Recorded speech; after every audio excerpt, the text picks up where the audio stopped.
1 Coríntios, capítulo 8, acerca dos alimentos oferecidos aos ídolos. No que se refere aos alimentos sacrificados aos ídolos, reconheço, como dizeis, que todos nós temos pleno conhecimento.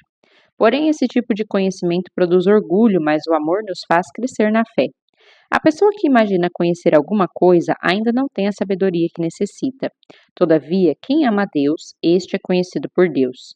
Portanto, no que se refere à comida sacrificada a ídolos, temos pleno conhecimento de que o ídolo não tem o menor significado no mundo e que só existe um Deus.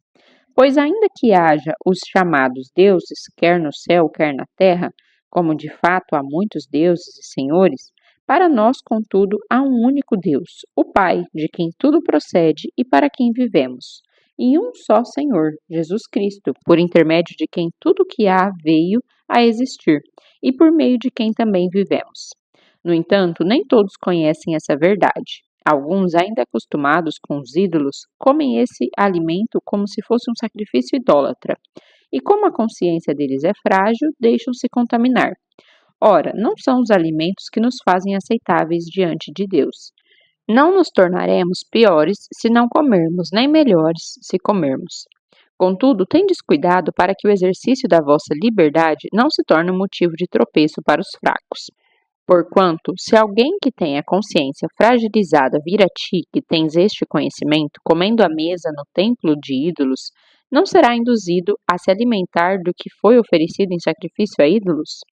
E assim, esse teu irmão mais fraco, por quem Cristo também morreu, é destruído pelo teu conhecimento. Portanto, quando pecas contra teus irmãos dessa maneira, ferindo a consciência fraca deles, pecas contra Cristo. Concluindo, se o alimento que eu como induz meu irmão a pecar, nunca mais comerei carne, a fim de que não seja eu a causa do pecado dele. 1 Coríntios, capítulo 9. Os direitos dos apóstolos. Não sou eu plenamente livre?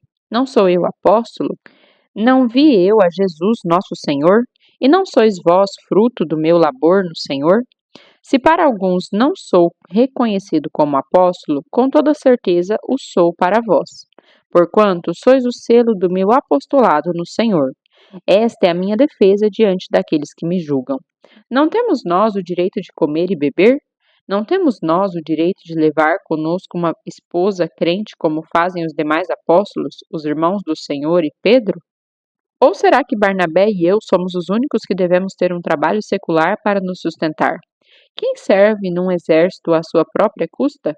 Quem cultiva uma vinha e não se alimenta do seu fruto? Quem apacenta um rebanho e não pode beber do leite que é produzido? Porventura, isso que vos digo é apenas um mero ponto de vista humano? Ora, a própria lei não afirma claramente o mesmo? Pois está escrito na lei de Moisés: não amordace o boi enquanto ele estiver debulhando o cereal. Por acaso é com bois que Deus está preocupado? Ou certamente não estaria fazendo tal afirmação por nossa causa? É evidente que é em nosso favor que esse princípio foi escrito, pois o lavrador, quando ara a terra, e o debulhador, quando tira as cascas das sementes, deve fazê-lo na esperança de participar dos resultados da colheita.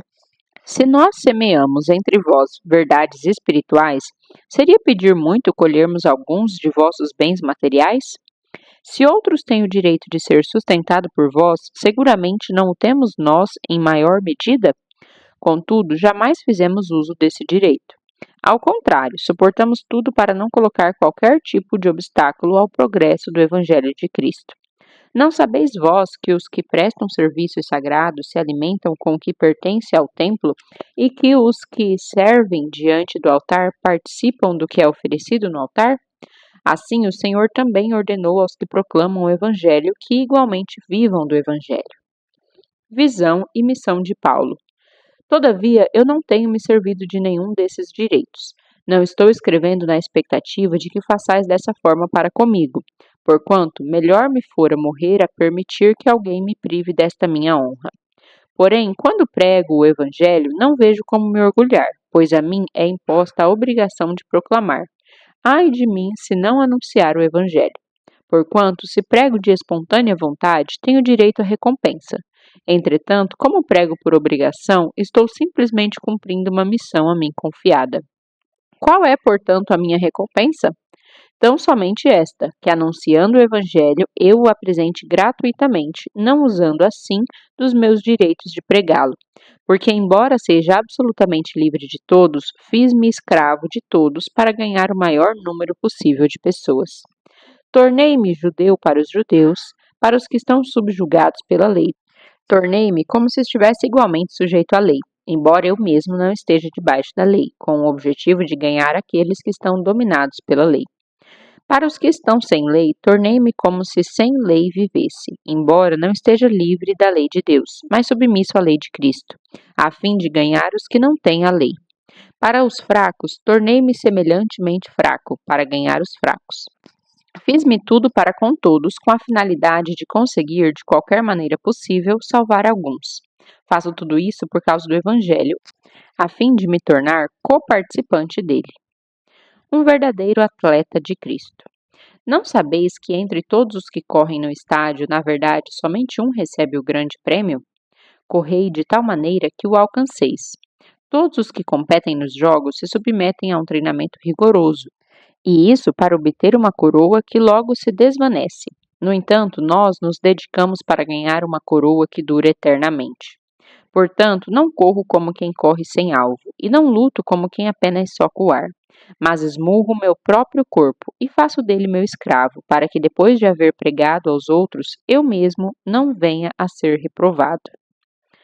1 Coríntios, capítulo 10.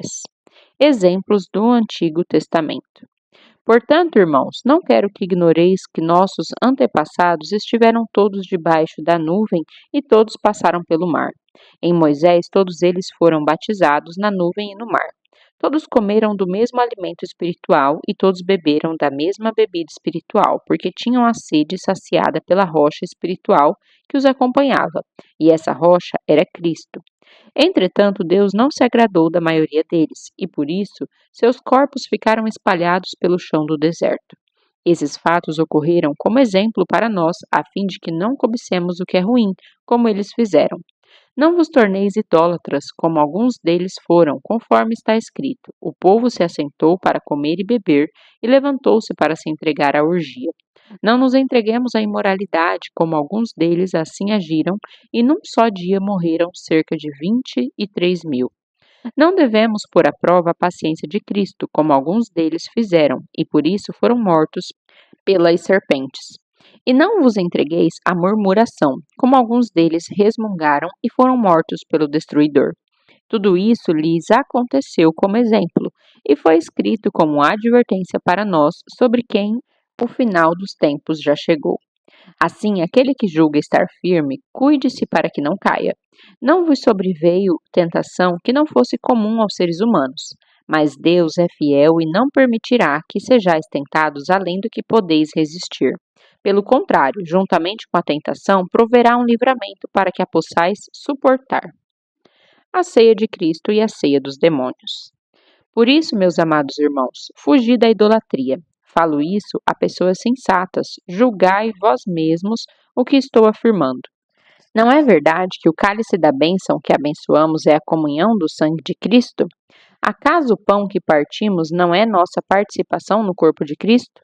Como há somente um pão, nós que somos muitos somos um só corpo, pois todos participamos de um único pão. Observai o povo de Israel. Porventura, os que comem dos sacrifícios não são participantes do altar? Sendo assim, o que estou querendo dizer? Será que o sacrifício oferecido a um ídolo significa alguma coisa? Ou o ídolo tem algum valor? Não, quero enfatizar que o que os pagãos sacrificam é oferecido, isto sim, aos demônios e não a Deus. E não quero que tenhais qualquer comunhão com os demônios. Não podeis beber do cálice do Senhor e do cálice dos demônios. Não podeis participar da mesa do Senhor e da mesa dos demônios. Ou desejamos provocar os ciúmes do Senhor? Porventura somos mais fortes do que ele? Os limites da liberdade cristã. Sim, tudo é permitido, porém nem tudo é proveitoso. Sim, todas as coisas são lícitas, contudo nem todas são edificantes. Ninguém deve buscar o seu próprio bem, mas o bem dos seus próximos. Comei de tudo o que se vende no mercado, sem questionamentos por causa da consciência, porquanto Do Senhor é a terra e tudo o que nela existe. Se, portanto, algum descrente vos convidar para uma refeição e quiserdes ir, comei de tudo que vos for servido, sem nada questionar por motivo de consciência.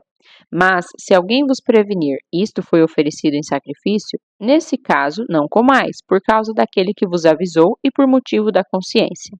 Não me refiro à vossa própria consciência, mas da consciência da outra pessoa, pois porque a minha liberdade deve ser julgada pela consciência dos outros? Se participo da refeição com ação de graças, por que sou condenado por algo pelo qual posso dar graças a Deus? Assim, seja comendo, seja bebendo, seja fazendo qualquer outra coisa, fazei tudo para a glória de Deus. Não vos torneis motivo de tropeço nem para judeus, nem para gregos, nem para a igreja de Deus. Também eu procuro agradar a todos, de todas as maneiras possíveis, porquanto não estou em busca do meu próprio bem, mas procuro o bem de muitos para que sejam salvos.